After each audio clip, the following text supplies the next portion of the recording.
సమరం news channel కు స్వాగతం. ఈనాటి ముఖ్యాంశాలు. ఉచితాలు ఇస్తే ప్రజలు పని చేయడానికి ఇష్టపడట్లేదు. Supreme court. పేదల గూడుకు అండా. ఆదివాసీలకు 1,00,000, ఎస్టీలకు 75,000 రుణం మంజూరు. భారత్ ఫ్రాన్స్ చట్టా పట్టాల్. ఇల్లు కట్టు అచ్చు గుద్దినట్టు. ఆతిథ్య రంగంలో 8,059 కోట్ల పెట్టుబడులు. 40 లక్షల కోళ్లు చనిపోయాయనే ప్రచారం నిజం కాదు. మంత్రి అచ్చెన్నాయుడు. ఈ నెల 28న రాష్ట్ర బడ్జెట్. రెడ్ అలర్ట్ జోన్ మినహా అందరూ గుడ్లు మాంసం తీసుకోవచ్చు. ఈరోజు వార్తలను చూద్దాం. ఉచితాలు ఇస్తే ప్రజలు పని చేయడానికి ఇష్టపడటం లేదు. ఎన్నికల ముందు రాజకీయ పార్టీలు ప్రకటిస్తున్న ఉచితాల వల్ల ప్రజలు పని చేయడానికి ఇష్టపడట్లేదని సుప్రీంకోర్టు అభిప్రాయపడింది. వారిని పరాన్న జీవులుగా మారుస్తున్నామా అని సందేహం వెల్లబుచ్చింది. ప్రజల్ని సమాజ ప్రధాన జీవన స్రవంతిలోకి తీసుకువచ్చి దేశాభివృద్ధికి పాటుపడేలా చేసే బదులు ఇతరులపై ఆధారపడే ఒక వర్గాన్ని సృష్టిస్తున్నామా అని ప్రశ్నించింది. పట్టణ ప్రాంతాల్లో నిరాశ్రయులు తలదాచుకునే ఏర్పాట్లు చేసేలా ప్రభుత్వాన్ని ఆదేశించాలంటూ దాఖలైన పిటిషన్పై justice BR Gavai, justice Augustine George మహిళా ధర్మాసనం బుధవారం విచారణ చేపట్టింది. ఉచిత పథకాలపై పలు వ్యాఖ్యలు చేసింది. ఎన్నికలకు కొద్ది రోజుల ముందు ప్రకటిస్తున్న లడ్కీ బెహన్ వంటి పలు పథకాల వల్ల ప్రజలు పని చేయడానికి ఇష్టపడకపోవడం దురదృష్టకరమని పేర్కొంది. నిరాశ్రయులకు గూడు లేదనే మీ ఆందోళన మంచిదే. ఎలాంటి పని చేయకుండానే ప్రజలకు ఉచితంగా రేషన్, నగదు వస్తోంది అని పేర్కొంది. ఆతిథ్య రంగంలో 8,059 కోట్ల పెట్టుబడులు. కూటమి ప్రభుత్వం వచ్చాక కొత్త పర్యాటక విధానాన్ని ప్రకటించింది. ఆతిథ్య రంగంలో ప్రముఖ సంస్థలు రాష్ట్రంలో హోటళ్ల ఏర్పాటుకు ముందుకు వస్తున్నాయి. పర్యాటక రంగానికి పారిశ్రామిక హోదా కల్పించి రాయితీలు అందిస్తుండటంతో భారీగా పెట్టుబడులు వస్తున్నాయి. ఈ ఏడాది మార్చి నెలాఖరుకు 8,059 కోట్లతో 27 హోటళ్ల పనులు ప్రారంభం కానున్నాయి. వీటి ద్వారా 18,000 మందికి ఉపాధి లభిస్తుందని అంచనా. పేదల గూడుకు అండా.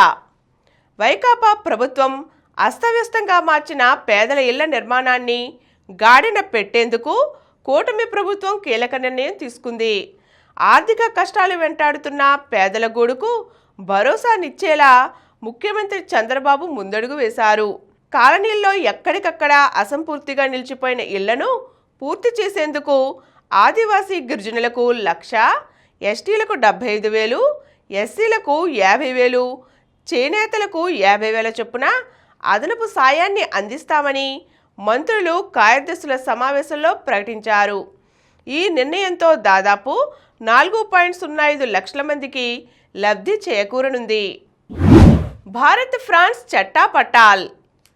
వాణిజ్యం, పెట్టుబడుల రంగాల్లో ద్వైపాక్షిక సంబంధాలను మరింత బలోపేతం చేసుకోవాలని భారత్ ఫ్రాన్స్ తాజాగా తీర్మానించుకున్నాయి.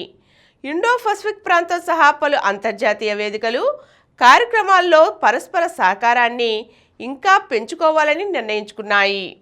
ఫ్రాన్స్ పర్యటనకు వెళ్లిన ప్రధాని మోదీ ఆ దేశ అధ్యక్షుడు ఇమాన్యుయల్ మెక్రాన్తో పారిస్లో బుధవారం భేటీ అయ్యారు. ద్వైపాక్షిక అంశాలతో పాటు పలు అంతర్జాతీయ, ప్రాంతీయ అంశాలపై విస్తృతంగా చర్చలు జరిపారు. అంతర్జాతీయ కృత్రిమ మేధ, మానవాళికి సామాజిక, ఆర్థిక, పర్యావరణ అంశాలలో లాభదాయకంగా మారేలా చూడవలసిన ఆవశ్యకతను వారిద్దరూ నొక్కి చెప్పారు. ఐక్యరాజ్య సమితి భద్రతా మండలిని సత్వరం సంస్కరించవలసిన అవసరం ఎంతైనా ఉందన్నారు. భద్రతా మండలిలో భారత్ శాశ్వత సభ్యత్వానికి మెక్రాన్ ఈ సందర్భంగా తన మద్దతును పునరుద్ఘాటించారు. మోదీ మెక్రాన్ చర్చలపై భారత్, ఫ్రాన్స్ సంయుక్త ప్రకటన విడుదల చేశాయి. భారత్లో పర్యటించాలంటూ మెక్రాన్ను మోదీ కోరగా వచ్చే ఏడాది వస్తానని ఆయన చెప్పినట్లు సమాచారం. ఈ నెల 28న రాష్ట్ర బడ్జెట్. సంక్షేమం, అభివృద్ధికి సమప్రాధాన్యం ఇస్తూ 15% వృద్ధి సాధనే లక్ష్యంగా బడ్జెట్ రూపకల్పనపై రాష్ట్ర ప్రభుత్వం కసరత్తు చేస్తోంది. ఈ నెల 24 నుంచి అసెంబ్లీ సమావేశాలు ప్రారంభం కానుండగా 28న పూర్తిస్థాయి బడ్జెట్ను ప్రవేశపెట్టే అవకాశం ఉంది. ఈ నేపథ్యంలో ఆర్థిక శాఖ మంత్రి పయ్యావుల కేశవ్ అధికారులతో ముఖ్యమంత్రి చంద్రబాబు బుధవారం తన నివాసంలో బడ్జెట్ కూర్పుపై సమీక్షించారు. సూపర్ 6 హామీల్లో భాగంగా తల్లికి వందనం, అన్నదాత సుఖీభవ, మహిళలకు ఉచిత బస్సు ప్రయాణం పథకాలకు కొత్త ఆర్థిక సంవత్సరంలో శ్రీకారం చుట్టనున్నారు. అధికారంలోకి వచ్చిన వెంటనే పింఛన్ మొత్తాన్ని పంపిణీ చేస్తుండడంతో పాటు దీపం 2 అన్న క్యాంటీన్లు ఇప్పటికే ప్రారంభమయ్యాయి. రెడ్ అలర్ట్ జోన్ మినహా మిగతా ప్రాంతాలలో కోడిగుడ్లు, కోడి మాంసం తినవచ్చు. పశ్చిమ గోదావరి జిల్లా తణుకు మండలం వేల్పూరు, తూర్పు గోదావరి జిల్లా పెరవలి మండలం కానూరు అగ్రహారంలో కోళ్లకు ఏవియన్ ఇన్ఫ్లుయెంజా సోకినట్లు భోపాల్లోని ల్యాబ్ ధృవీకరించిందని పశుసంవర్ధక శాఖ డైరెక్టర్ దామోదర్ నాయుడు తెలియజేశారు. ఈ గ్రామాలకు కిలోమీటర్ పరిధిలోని ప్రాంతాన్ని రెడ్ అలర్ట్ జోన్గా ప్రకటించి చర్యలు చేపట్టామని, చుట్టుపక్కల 10 కిలోమీటర్ల పరిధిలోని ప్రాంతాల్లో కోళ్ల ఉత్పత్తుల రాకపోకలను కట్టడి చేశామని ఒక ప్రకటనలో తెలియజేశారు. రెడ్ అలర్ట్ జోన్ మినహా మిగతా ప్రాంతాల్లోని వారు ఉడకపెట్టిన గుడ్లు, మాంసం తీసుకోవచ్చునని పేర్కొన్నారు.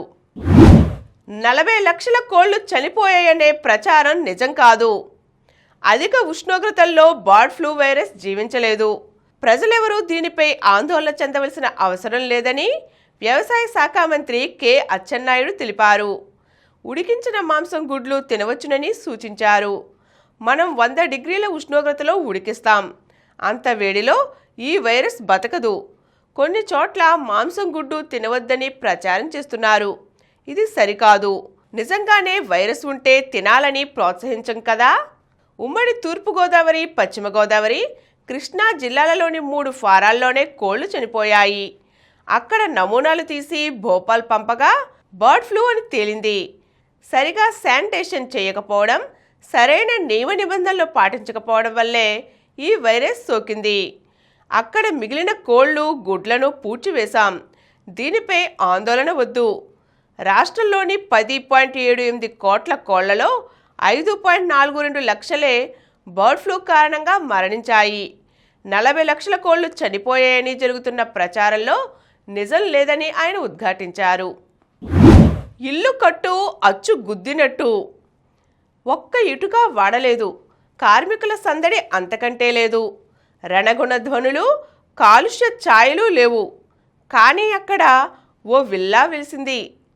ఇది ఐఐటి మద్రాస్ ఇంక్యుబేటర్ సాధించిన ఘనత. ఇక్కడి డీప్ టెక్ స్టార్టప్ త్వస్తా సంస్థ పూణేలో 3D ప్రింటెడ్ విల్లా నిర్మించింది. గోద్రేజ్ ప్రాపర్టీస్తో కలిసి దేశంలోనే తొలి విల్లా పూర్తి చేసిన ఘనత సొంతం చేసుకుంది. కాంక్రీట్ 3D ప్రింటర్ ఉపయోగించి నిర్మించిన 2200 చదరపు అడుగుల విస్తీర్ణంలోని విల్లాలో ఒక అంతస్తు ఉంది. గత ఏడాది జూన్లో ప్రాజెక్టు మొదలైతే అక్టోబర్లోపే నిర్మాణం పూర్తి చేసినట్లు ఐఐటి మద్రాస్ ప్రకటించింది. 3D నిర్మాణ సాంకేతికతతో నచ్చినట్లు ఇల్లు నిర్మించుకోవచ్చు.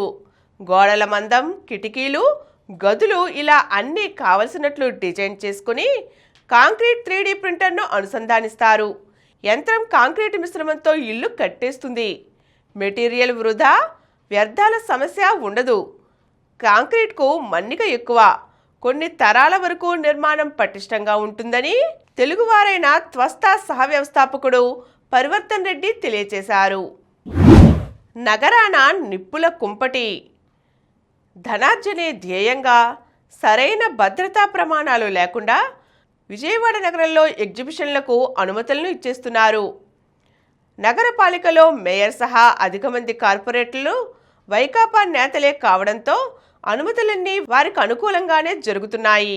వాటికి అడ్డంగా అనుమతులను మున్సిపాలిటీ, పోలీస్, ఫైర్ విభాగాలు ఇచ్చేస్తున్నాయి. విద్యాధరపురం లేబర్ కాలనీ మైదానం, పున్నమి ఘాట్, శాతవాహన కళాశాల సహా ఎక్కడ ఖాళీ స్థలం కనిపిస్తే అక్కడో ప్రదర్శన పుట్టుకొస్తోంది. తాజాగా లేబర్ కాలనీ అగ్ని ప్రమాద తీవ్రత చూస్తూనే వీటి భద్రత ఎంత డొల్లగా ఉందో అర్థమవుతుంది. లేబర్ కాలనీలో ఎగ్జిబిషన్కు అనుమతులు లేకుండా ఎలా కొనసాగుతోందంటూ నగరపాలక ఎస్టేట్ అధికారులను అడిగితే తమకు ఏమీ తెలియదంటూ తప్పించుకుంటున్నారు. ఎగ్జిబిషన్లో ఎన్ని స్టాళ్లకు అనుమతి ఇచ్చారు, అద్దె ఎంత చెల్లిస్తున్నారు వంటి వివరాలు ఏవీ తమకు తెలియవని, సంబంధిత దస్త్రం పరిశీలించవలసి ఉందని ఇన్ఛార్జ్ ఎస్టేట్ అధికారి లత తెలియజేశారు. ఇప్పుడు కొన్ని సంక్షిప్త వార్తలు చూద్దాం. జలకన్య ఎగ్జిబిషన్లో భారీ అగ్ని ప్రమాదం. గ్యాస్ సిలిండర్లు పేలడంతో పెరిగిన తీవ్రత. మూసి ఉండగా ఘటన, అందుకే తప్పిన ప్రాణాపాయం.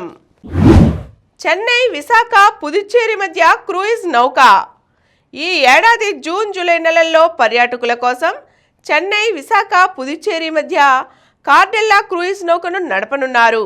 3 సర్వీసుల్లో భాగంగా తొలిసారి జూన్ 30న చెన్నైలో బయలుదేరి జూలై 2న విశాఖ చేరుతుంది. ర్యాగింగ్ పేరిట అకృత్యం, మర్మాంగాలపై డంబెల్స్.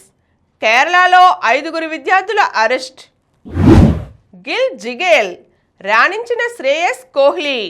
3వ వన్డేలోనూ భారత్ ఘన విజయం. ఇంగ్లాండ్పై సిరీస్ 3-0తో క్లీన్ స్వీప్.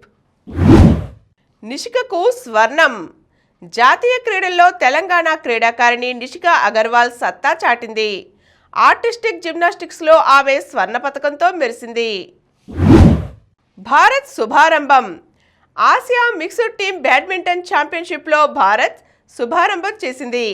బుధవారం జరిగిన గ్రూప్ డి పోర్లో భారత్ 5-0తో మకావును చిత్తు చేసింది. మరిన్ని వార్తా విశేషాలతో రేపటి సమరం న్యూస్లో తిరిగి కలుద్దాం. Thank you. ప్రతిరోజు వార్తా విశేషాల కోసం అనతి కాలంలోనే 20 కోట్లకు పైగా వ్యూస్ సాధించిన సమరం ఛానల్ సమర్పించు సమరం న్యూస్ ఛానల్కు సబ్స్క్రైబ్ చేయండి, లైక్ చేయండి, మీ ఫ్రెండ్స్కి షేర్ చేయండి. అలాగే ప్రక్కనున్న గంట సింబల్ని ప్రెస్ చేయడం మర్చిపోకండి.